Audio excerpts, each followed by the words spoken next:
and it's maximizing return on investment from U.S. Latino travel marketing campaigns. We have two wonderful guests today. We have Joaquin Pradas, Director of Business Development for Grupo Parada, excuse me, and Marcelo Rodriguez, CEO of Inlanet. So please join me all in welcoming them and getting ready for the panel. Thank you. Thank you very much. Can you hear me okay up there? Good. Yes. All right.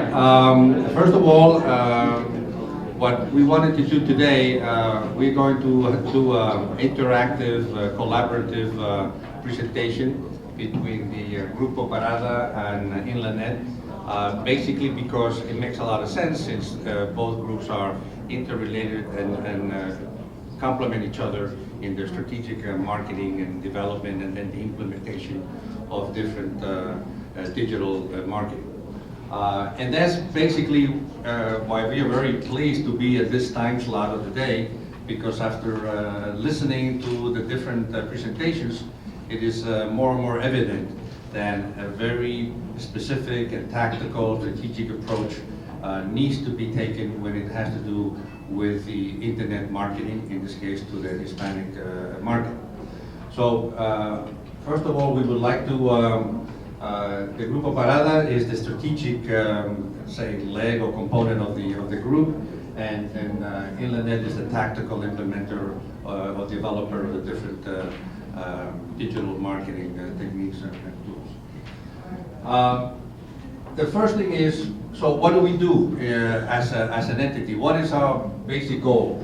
Well, we are a consulting company that connects businesses to the Hispanic market, and this word connect is not, I don't want to utilize a word that obviously is used or abused in many ways. The idea is to really reach out and see how it can optimize that relationship. There are many companies here that are online, that are obviously involved with the Hispanic market, otherwise you wouldn't be here. So therefore, we don't want to repeat or want to, say too much about something that's already well known. So we want to take a bit of a different approach. The first thing, obviously, which we obviously are now in the midst of a political campaign, it is clear that the politics are going to play a big role, and that the Hispanic market is going to be a determining factor in terms of who's going to be elected in November of this year. So we start off with Yo Decido, which it is a clear indication or a celebration that the Hispanic voter is going to be a determining factor. But not just any Hispanic voter, but the educated, the voter that is involved, that really reaches out and sees what the power of the vote is all about. The key question, obviously, and we wouldn't be here if it not were obvious, is it worth the trouble? Is the audience, the Hispanic market, really worth the investment? Now, many people have said that Anglo media or Anglo approach is sufficient. That why make a specific effort in addressing the Hispanic media, especially in the Spanish language medium. And the question is well, is it worth it? If I were a company, and as the regional director of Mexico mentioned, 2.3 million businesses are owned by Hispanics. They're a major base of the U.S. economy. How do you reach them on a business-to-business approach? What about a business-to-consumer? We always have to think also in terms of, we talk a lot about business-to-consumer, but there's a lot of businesses out there that are Spanish language businesses. And a B2B campaign is very much has to be part of any company, depending on obviously what product or services that they're trying to sell. So, I mean, I'm not going to go into the statistics because a lot of them have already been given out tonight, but obviously we have the 50 million plus. But what's important about the 50 million is the growth. Over the last decade, they have grown 43%. Now that is really a significant figure, not just the 50 million, but the 43% growth. Now obviously that growth is not going to continue at a rate of 43%, every decade. But it is obviously a very, let's say, good foundation for any business. So is it worth the trouble? Well, does 50 million plus worth the travel? So obviously the answer is yes. Now, it's critical to see that the growth has been continuous, that the purchasing power has been there. So obviously, we believe very strongly that any effort that is made will absolutely, come with success. Now, one of the key elements in tonight's theme is about the penetration or the reach of the Hispanic population in the internet, and the bold in black, if you can see it from back there, shows a 70% number of penetration expected through 2014. What's interesting is not only just the absolute number, but the relationship that you still have a growth potential in the marketplace. This has already been covered regarding the social media. Obviously, the Hispanic market, or the Hispanics are very much into social media. So this is obviously a reality, and this is just kind of a graphic way of showing how the Hispanics compare to the other ethnic groups in the United States. The key, though, is let's look at the U.S. Hispanic travel market. After all, this is the theme of today, the travel market. And here we have some interesting information. First of all, there are 16.2 approximate million Hispanics consider adult leisure travel. Okay? Now that's a substantial number of travelers. There are 50 million of them, they have taken 50 million domestic and outbound trips. Now that's, quite a number of millions of opportunities for anybody who is in the travel industry who wants to reach out to the Hispanics.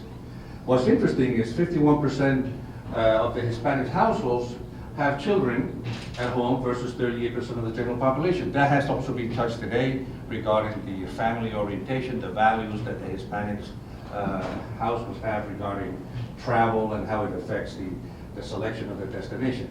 There's obviously an increased focus on educational activities for children within a vacation. And 31% of the Hispanic travelers have 4 or more travelers in the party. This again is something that has been touched upon today, and obviously it shows the importance of the family as it regards the whole market. But one thing that is key about reaching out to the Hispanic market is market segmentation. Especially the Hispanic market can be classified very distinctly, not just in terms of demographics, but also psychographics, okay? So when you look at the Hispanic market, you have, especially for travel, okay? You have a very, very strong first generation 50+ baby boomers. Now, that's a major number, and most of them are Spanish dominant. Can they be reached via the online and the offline marketing? Well, both of them. We heard today in the presentation that the abuelas are getting into the whole issue of online marketing. So with Facebook. So this is a great opportunity, but their whole psychographic of how they look at travel and what prompts them is very different from the bicultural 20+ Generation X, Generation Y, the millennials, so they call them also. And they're much more online and social media bilingual. Now that is a very important, depending on what kind of product you're marketing, travel product. I mean, it takes very much in mind exactly who is it that you're trying to reach, and what is the message, and what is the platform that you're going to use. Are you going to use the platform of the classic media? For example, the baby boomers would obviously react very well to advertising in Canal 41, Canal 47, those kind of traditional media. Some of them, again, with Facebook, that would be an interesting way of also reaching them. Okay? Obviously, the Generation 20+, that's a whole different area. What's very interesting, and again, we want to stress upon it, is the upscale Latinos. Okay? In travel business, the upscale is really the name of the game, because that's the group that spends the money. The average Latino spends over $1,000 in terms of online purchases, and those are the people that you can attract, and they're more resistant and resilient when it comes to economic ups and downs. The upscale Latinos are how many? Are they significant? Should we really bother with them? Well, there's 8.2 million people, or almost 3 million households considered upscale. okay? And what is the upscale? The threshold, 70,000, 35,000 household income. Now, that's a substantial number, and they own 67% of them are homeowners. And what's very interesting, 21% of the total Latinos represent 51%, 50% of the total income that is earned. So the purchasing power of that group is tremendous. And when you have a travel potential of $680 billion, that is quite a chunk of change, as we call it, in terms of potential, in terms of reaching a very upscale. And obviously, as I said here, they do spend considerable money when they purchase online. Another thing that I think is important when you deal with the travel market is the distribution channels, okay? And any company that wants to reach out to in the Hispanic market has to look at a number of options. One is the online search engines, okay? Now there's different ways. I mean, the airlines have a very sophisticated search engines to buy tickets. But remember that also a lot of the Hispanics look at or use the internet to search, to look for options. And later on, they may or may not go to the local travel agency, or they book online. They have different ways of actually purchasing their travel needs. You'll have the online booking engines, the ones that the airlines have, and many other companies now, especially tour operators, consolidators, set up online booking engines for their clients. When they go into their website, they can go in and actually, close the sale. A big part of the idea of the online booking engine is to create a one-stop shopping. So if you are interested, again, in the travel to the Hispanics, or basically to most any kind of audience that travel, the idea of closing the sale at the time that they're booking or looking is a way of increasing the sale. Again, part of the theme is how do I make my investment profitable? And you don't want to have somebody come into your website, search and leave and go someplace else. You want to close the sale as much as possible at that moment. A very important aspect is the travel agencies. Now, nowadays, travel agencies have become, people may think that they have become passé, that they're out of date. They're really, the internet has taken over a lot of their, let's say, the reason for being. Well, in many ways it has been, and ASTA can show you the American Society of Travel Agents statistics of the reduction of the number of travel agencies in the United States, and it has been dramatic. But those who have stayed have had to reinvent themselves. And how do they reinvent themselves? By adopting also technology becoming a friend rather than an enemy. And I think it's very important to look at the concept of a virtual travel agency. There's a lot of people that now work from home. It used to be, the home-based agent. Well, let's think about them as virtual agents, where besides just working from home and calling people, now you utilize the technology, okay, in terms of conferencing, Skype, all kinds of different ways that you can interact with your client. There are companies out there that dedicate certain travel agencies to specific countries, to specific products, and therefore if a client goes in and wants to talk about buying a travel package to Spain or South America, they channel that call to a specialist and who's at home and is able to interact with the client. So the virtual concept of travel agencies versus the brick and mortar, obviously you still need brick and mortar because there's some cases where people like the idea of going to see them. And in the Hispanic market, that's very important because the travel agency does more than just selling travel. They sell travel, they sell insurance, they sell translations. They're a multifaceted small business, the Hispanic travel agency. So obviously here is one area that all of these suppliers can look at the travel agency, the brick and mortar agency, and provide them with tools to be able to sell better, to be able to also educate them and have their clients come to visit them or see them on the internet and use their product. So there's a lot of things that any supplier or any seller of travel should still be looking at travel agencies and how to assist them. Then you have the virtual interactivity. You have a lot of opportunities with business exchanges, trade shows, virtual trade shows, which is something that is going to become more and more popular. People, instead of going physically to a country or a place for a trade show, they'll do it virtually and be able to go through all of the different stands.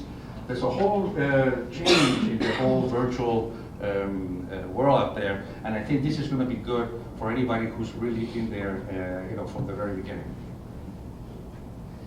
And obviously, we talked about social media, how gadgets really engage Latinos. There's a lot of statistics that show that Latinos are very much online, that they are very avid users of smartphones and mobile. And there's a lot of research being done. And one of the key elements is to look out in making your websites and so forth mobile friendly. Because it's not just about having a website, but is it friendly for mobile? A lot of people think, well, I have a website and I'm all set. Well, you just look it on the internet and you forget about it. Unless it's mobile sensitive, it's going to be very difficult to navigate through the website.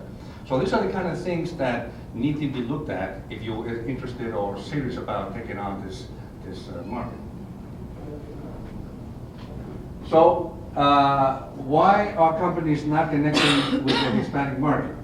Well, this is something that some of them is because they don't think that it's important, others don't know how to do it, and others do it, but they're not happy with their returns. And with that, I pass on to my colleague. Thank you.